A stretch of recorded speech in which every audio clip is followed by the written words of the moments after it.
प्रिय विद्यार्थी, आज आपको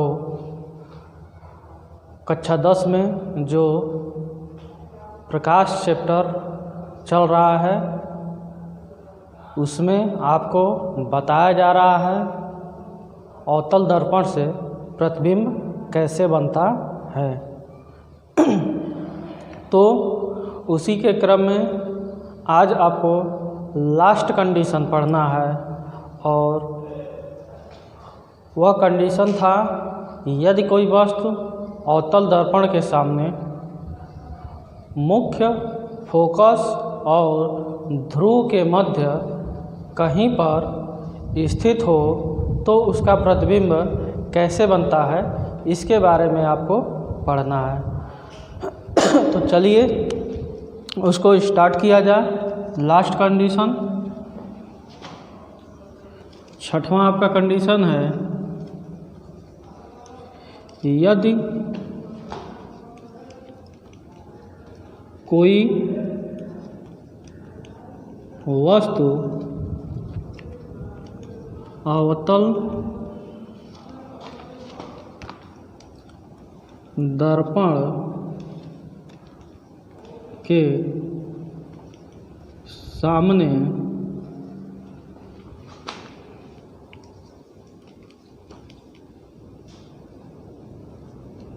ध्रुव और मुख्य फोकस के बीच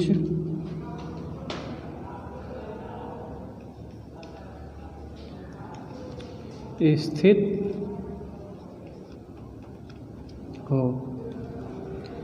यानी आपका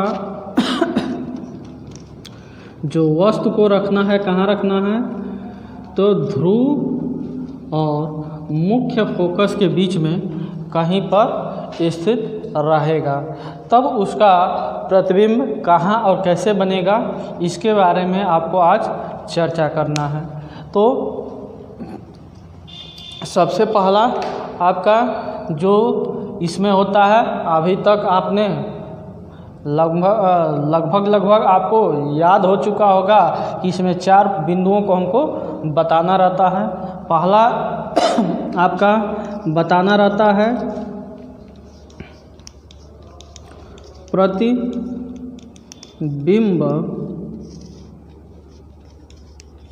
की स्थिति, प्रतिबिंब की स्थिति।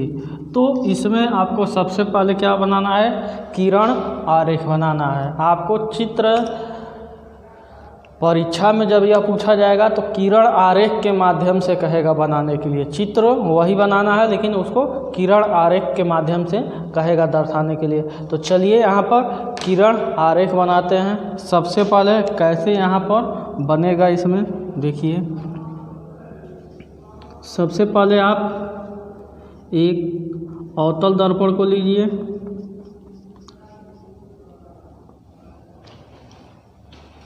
यहाँ पर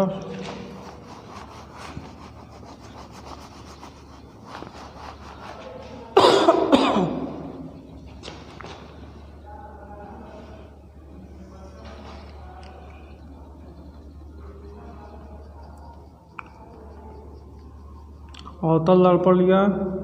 आपका यह मुख्य अक्ष हो गया, यह आपका ध्रुव हो गया, यह फोकस हो गया और यह वक्रता केंद्र हो गया।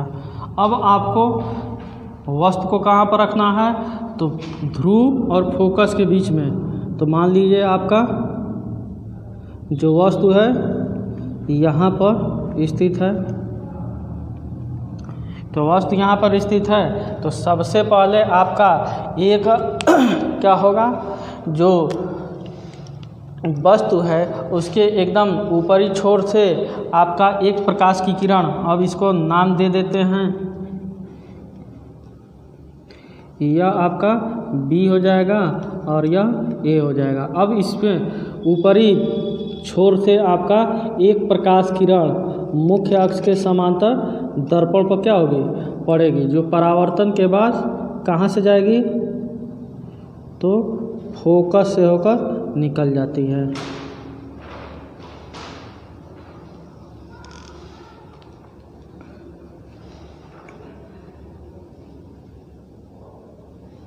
आपका यह निकल गई, ऐसे एक हो गया। अब जो दूसरी प्रकाश की किरण है वह कहाँ से जाएगी, तो देखिए दूसरा किरण यहाँ इसी बिंदु से, ऊपरी छोर से और वक्रता केंद्र से होकर, तो देखिए इसको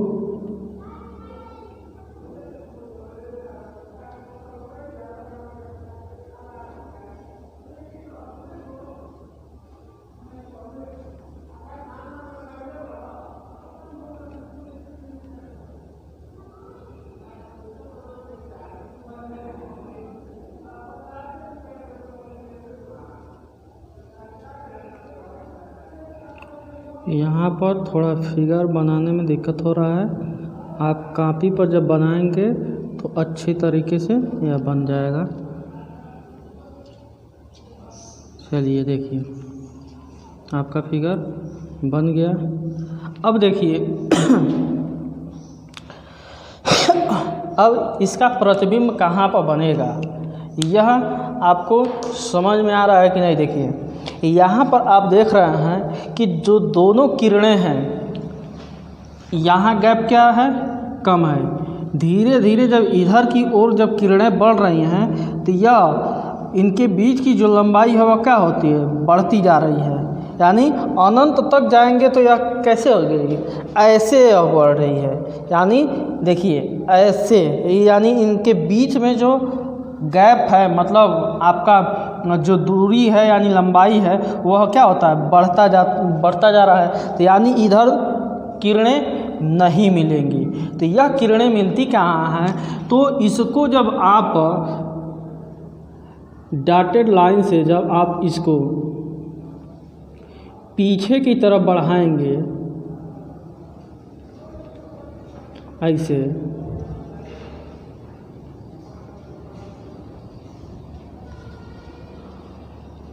तो यह किरणें पीछे की तरफ क्या होंगी, मिलती हैं। तो देखिए किरणें यहाँ पर मिल रही हैं, तो ऐसे इसका प्रतिबिंब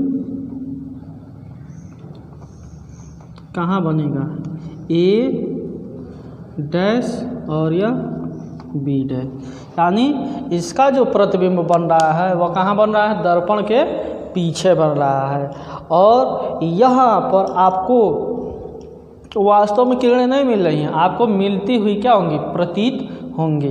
तो इसमें आप क्या कहेंगे, देखिए अब आपका किरण आरेख बनकर तैयार हो गया। थोड़ा सा इसमें आपको फिगर में थोड़ा सा डिस्टरबेंस दिख रहा होगा, क्योंकि हमारे पास फीट तो है नहीं कि एकदम एग्जैक्ट लाइन सीधी बना पाए। तो थोड़ा ब्लैक बोर्ड हिलने के कारण आपका थोड़ा सा चित्र डिस्टर्ब हो सकता है, तो उस पर ध्यान न दीजिएगा। तो इसमें देख लीजिए आपका, अब यहाँ पर इधर हम देख रहे हैं कि जब किरणें क्या हो रही हैं, जब इधर आपको दोनों जब सामने की ओर बढ़ा रहे हैं तो दोनों के बीच की जो लंबाई हो रही है वह बढ़ती हुई जा रही है। तो जब लंबाई बढ़ेगी तो अनंत तक हम उसको बढ़ाएंगे तो क्या, वो किरणें नहीं मिलेंगी। लेकिन जब दर्पण के पीछे जब आप देखेंगे तो इधर की लंबाई क्या होती है, कम होती जा रही है, तो कहीं न कहीं जाकर दर्पण के पीछे क्या होंगी, मिले जाएंगे। तो जहाँ मिलेंगी वहीं पर प्रतिबिंब आपका क्या हो गया, बन गया। तो इसमें क्या लिखेंगे आप देख लीजिए। तो इसमें लिखेंगे, यदि कोई वस्तु अवतल दर्पण के सामने ध्रुव और मुख्य फोकस के बीच स्थित हो तो उसके प्रतिबिंब की स्थिति दर्पण के पीछे प्राप्त होता है। यानी दर्पण के पीछे आपका प्रतिबिंब की स्थिति प्राप्त हो गया। अब दूसरा इसमें आपका क्या आता है, प्रतिबिंब की प्रकृति। प्रतिबिंब की प्रकृति। तो प्रतिबिंब की प्रकृति में क्या होगा देखिए, तो प्रकृति में क्या बताते हैं, वास्तविक है कि आभासी है।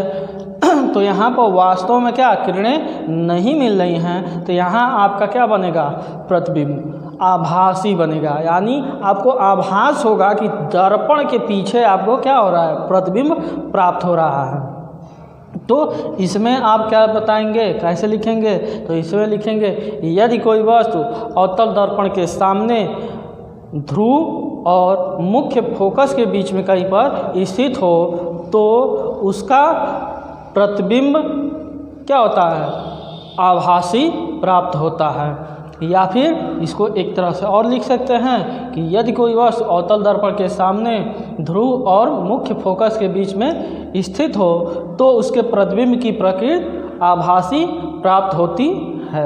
अब अगला आपका क्या आता है, तो अगला आप देख लीजिए, अगला में हेडिंग ग प्रतिबिंब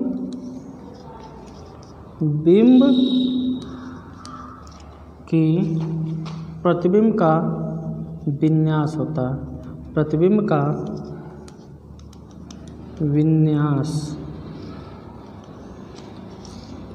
तो प्रतिबिंब का विन्यास में आपको क्या बताना रहता है कि प्रतिबिंब आपका जो प्राप्त हो रहा है उल्टा प्राप्त हो रहा है कि सीधा प्राप्त हो रहा है। तो आप किरण आरेख में देख रहे हैं कि आपका प्रतिबिंब कैसा प्राप्त हो रहा है, सीधा प्राप्त हो रहा है। तो इसमें लिखेंगे यदि कोई वस्तु अवतल दर्पण के सामने ध्रुव तथा मुख्य फोकस के बीच में कहीं पर रखी गई हो तो उसके प्रतिबिंब का विन्यास सीधा प्राप्त होता है। अब इसके बाद से आपको लास्ट बताना है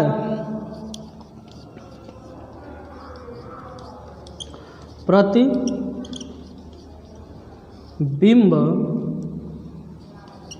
का आकार, प्रतिबिंब का आकार। तो प्रतिबिंब का आकार में आपको क्या बताना है कि प्रतिबिंब जो प्राप्त हो रहा है वस्तु से छोटा प्राप्त हो रहा है, बड़ा प्राप्त हो रहा है कि वस्तु के बराबर प्राप्त हो रहा है। तो इसमें देख लीजिए, आप जब देख रहे हैं यहाँ पर वस्तु इतना है, वस्तु की लंबाई इतनी और उसके प्रतिबिंब की लंबाई इतनी, यानी प्रतिबिंब क्या प्राप्त हो रहा है, बड़ा प्राप्त हो रहा है। तो इसमें लिखेंगे यदि कोई वस्तु अवतल दर्पण के सामने ध्रुव और मुख्य फोकस के बीच में स्थित हो तो उसके प्रतिबिंब का आकार वस्तु के आकार से बड़ा प्राप्त होता है। तो यह आपका हो गया अवतल दर्पण से प्रतिबिंब कैसे बनता है, यह जितना कंडीशन था आपका बताया जा चुका। अब इसके बाद से आपको उत्तल दर्पण से प्रतिबिंब कैसे बनता है उसको आपको पढ़ना है। तो अगले वीडियो में आपको उत्तल दर्पण से प्रतिबिंब कैसे बनता है इसके बारे में बताया जाएगा। अवतल दर्पण में 6 कंडीशन थे, 6 के 6 कंडीशन आपको क्या हुआ बताया जा चुका। अब इसके बाद से आपको उत्तल दर्पण से प्रतिबिंब कैसे बनता है उसके बारे में अगले वीडियो में बताया जाएगा। तब तक किताब के माध्यम से आप उसको एक बार देख लीजिएगा। उसमें आपको 2 ही कंडीशन होते हैं, तो उसमें अब 2 कंडीशन को बताकर प्रतिबिंब उत्तल दर्पण से कैसे बनता है इसको समाप्त कर दिया जाएगा। तो नेक्स्ट वीडियो में दोनों का दोनों कंडीशन बता देंगे। तब तक यह आपका अवतल दर्पण से प्रतिबिंब कैसे बनता है इसको पिछला वाला वीडियो देखकर आप पूरा का पूरा तैयार कर लीजिए। ठीक है, तो मिलते हैं अगले वीडियो में।